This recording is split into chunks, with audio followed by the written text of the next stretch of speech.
Good evening. Welcome to South Asia Newsline. I'm Surbhi Sharma. Here are the top stories we're tracking for you on Wednesday, the 22nd of April. Indian government brings in ordinance up to 7-year jail for attacking health workers. Hundreds gather to collect government food aid in Kabul amid lockdown.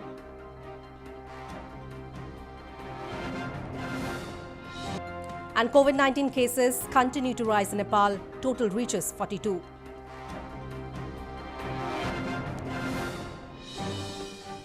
And now for all the details. Indian government has brought an ordinance to end violence against health workers by amending the Epidemic Diseases Act 1897, which will allow imprisonment from 6 months to 7 years for those found guilty. India's Information and Broadcasting Minister Prakash Javadekar on Wednesday said the government would act tough against those who would attack doctors and frontline health workers.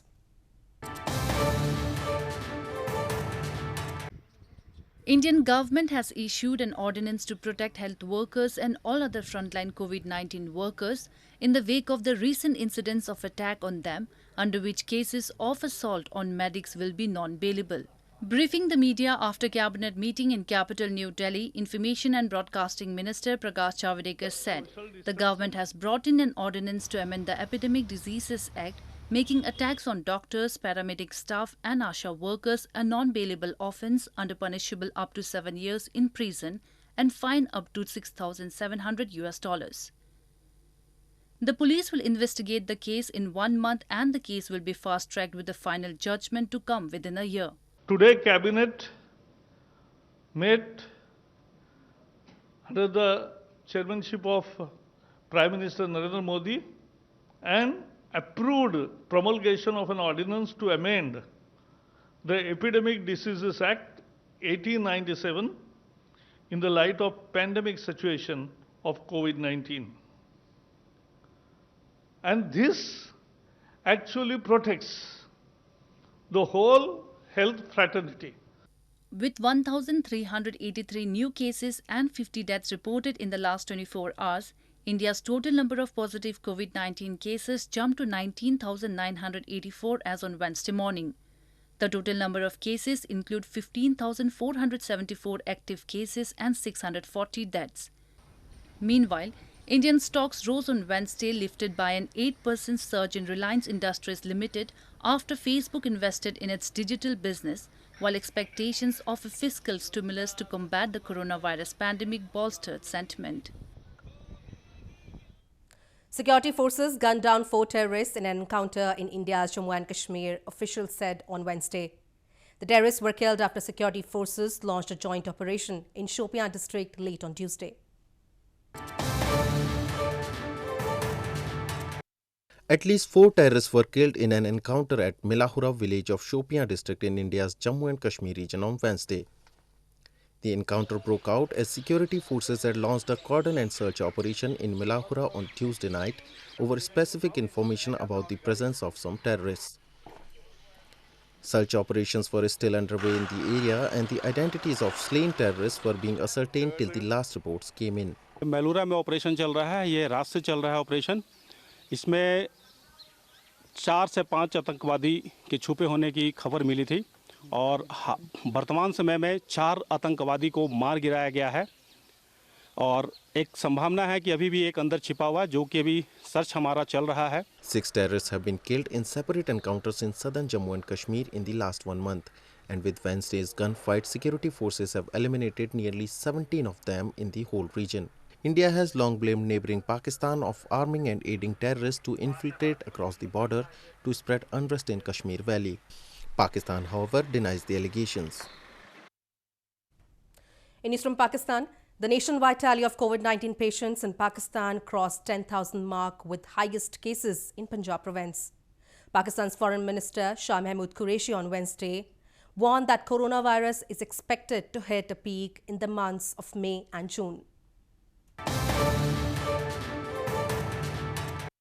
Pakistan's Foreign Minister Shah Mahmood Qureshi on Wednesday warned that the coronavirus is expected to hit a peak in the months of May and June.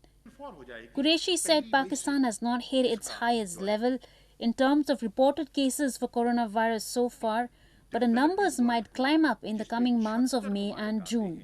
Meanwhile, the nationwide tally of COVID-19 patients in Pakistan stands at 10,069, with 4,328 cases in Punjab province, 3,373 in Sindh province. The virus has claimed at least 209 lives, while at least 2,156 coronavirus patients have recovered. Despite being under lockdown for the third consecutive week, the number of cases has continued to soar.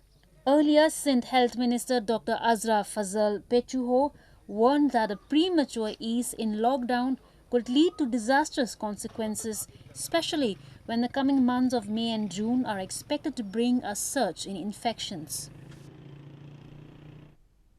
Pakistan has removed thousands of names from its terrorist watch list in what the country says is an effort to meet its obligations ahead of a new round of assessments by a global anti-money laundering watchdog, Financial Action Task Force. Pakistan has removed around 1,800 terrorists from its watch list, including that of 2008 Mumbai attack mastermind and LET operations commander Zakiur Rahman Lakhvi, ahead of a new round of assessments by the global anti-money laundering watchdog, Financial Action Task Force or FATF. According to a US-based startup that automates watchlist compliance, Caslam.ai, Pakistan removed about 1,800 names from its terrorist watch list since March 9th without any public explanation. The list in 2018 contained about 706,000 names. It has been reduced to under 3,800 in past 18 months. About 1,800 of the names have been removed since the beginning of March. Pakistan received a rating of low effectiveness from FATF regarding the terrorist financing preventive measures and financial sanctions.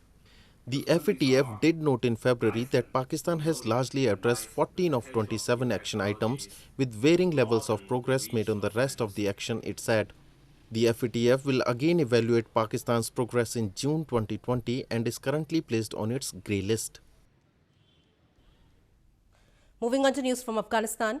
Hundreds of people in Afghan capital Kabul received packets of wheat amid the lockdown in the city, imposed to curb the spread of the novel coronavirus. The distribution was initiated after Government Coronavirus Emergency Committee surveyed poor and needy communities in 21 different areas of the city recently. Scores of people gathered at the high school in Afghan capital Kabul on Tuesday to receive packets of wheat amid the lockdown aimed at curbing the spread of the novel coronavirus. The distribution was initiated after government's Coronavirus Emergency Committee surveyed poor and needy communities in 21 different areas of the city recently. سروی کردیم هفته گذشته یک لیست ترتیب دادیم از سطح شهر که از 22 ناحیه را در بر میگیره. 22 ناحیه را ما به 6 زون تقسیم کردیم که هر زون ما شامل دو سه ناحیه میشه. اینجا که شما میبینید امروز دو ناحیه اینجا مردمش حضور یافتن که ممکن به 3000 نفر برسن خانواده ها که بر هر خانواده امروز مقدار 50 کیلوگرم گندم توزیع میشه. The lockdown in Kabul began on March 28 when the government ordered the closure of all shops, restaurants, mosques and public transport. The measures have since affected many vulnerable lower-income communities. الان که قرنطینه شروع کرده ما بیادر از خانه بیرون برآمدن نمیتونیم اگر برایم ما بیادر از صبح تا بیگاه یک و نیم ساعت پا کار کردن نمیتونیم 8 نفر ما فامیل در خانه خودم هستیم در ریگریشن در اوزی 5 در ریگریشن در کمپانی ما زندگی میکنیم خانه ما کرایه 6 سال میشه ما کرایه میتیم ما 7 نفر روزی پیدا کنیم نفقه برش پیدا کنیم پوک لباس برش پیدا کنیم یا برای خرجداری برش بدیم یا مثلا خاطی و قیمتی رو ما از کجا پورا کنیم. Afghanistan has so far confirmed 192 coronavirus cases and 36 deaths according to the health ministry. After about 20 workers in the presidential palace had contracted COVID-19, even Afghan President Ashraf Ghani tested for the virus on Tuesday and the result was negative. The total number of coronavirus cases rose to 42 in Nepal after 11 new cases were recorded in the country's COVID-19 hotspot, Udaipur district, on Tuesday.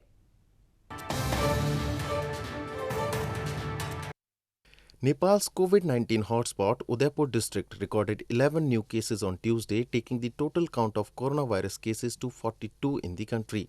According to Nepal's Ministry of Health and Population, while testing the samples of suspected cases residing at Tioka municipality's Bhulke, 11 have come out positive and are being kept under observation at Koshi Hospital, Biratnagar. Out of 11 new cases, 9 cases have been identified as male, whereas 2 are females. Meanwhile, the District Administration Office of Udaipur has announced to seal the district starting Wednesday morning. The Himalayan nation has been under a lockdown since March 23 and the economic activities have been completely halted to contain the spread of the coronavirus. Sri Lankan President Gotabaya Rajapaksa has emphasized the vitality of taking measures to provide essential services effectively with the participation of limited numbers of personnel once the curfew is lifted. Gotabaya has instructed the officials to plan both public and private sector services in a people-friendly manner. With less than a week left for the end of Sri Lanka's nationwide curfew, President Gotabaya Rajapaksa on Tuesday held a meeting with secretaries of key ministries providing essential services to discuss how best to provide services to people once the curfew is relaxed. Gotabaya, while emphasizing the vitality of taking measures, instructed the officials to plan both public and private sector services in a public-friendly manner. The President during the meeting issued directives like development activities such as laying pipelines and road construction should be carried out under supervision. He also advised the officials on the manner employees should be called for work. He also asked them to formulate a plan to distribute medicines issued by hospitals and pharmacies via post. While the nationwide curfew will be in place till April 27, to contain coronavirus spread, Sri Lanka in the latest recorded 310 coronavirus cases, out of which 201 are active cases and 102 have recovered. So far, 7 people in the island nation have lost their lives due to the virus. Amid the coronavirus lockdown, people in Srinagar city of India's northern Jammu and Kashmir territory are struggling for cash withdrawal. Jammu and Kashmir Bank's ATM van is now helping people residing in red zones to withdraw cash.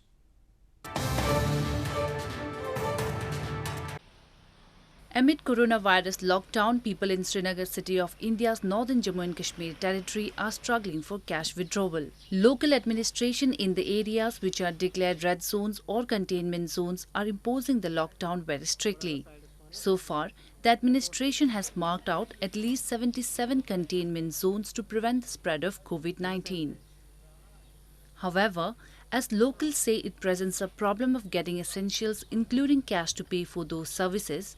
Jammu and Kashmir Bank of India has deployed a moving van installed with cash dispensing machine to help people easily withdraw money during coronavirus lockdown. जो lockdown है तो फिर जो बंद होता है सारा, तो इस वजह से निकलने नहीं देते। तो फिर अब जब ये एटीएम वैन ही आ गई है तो फिर ये हर एक जगह पहुंचेगी, तो फिर मुश्किलात का सामना नहीं करना पड़ेगा फिर।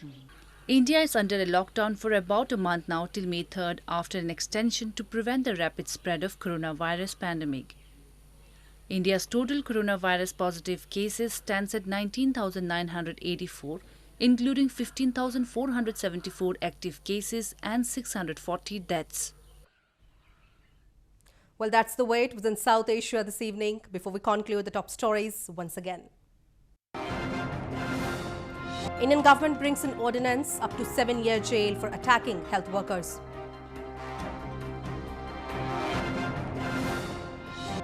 Hundreds gather to collect government food in aid in Kabul amid lockdown. And COVID-19 cases continue to rise in Nepal. Total reaches 42.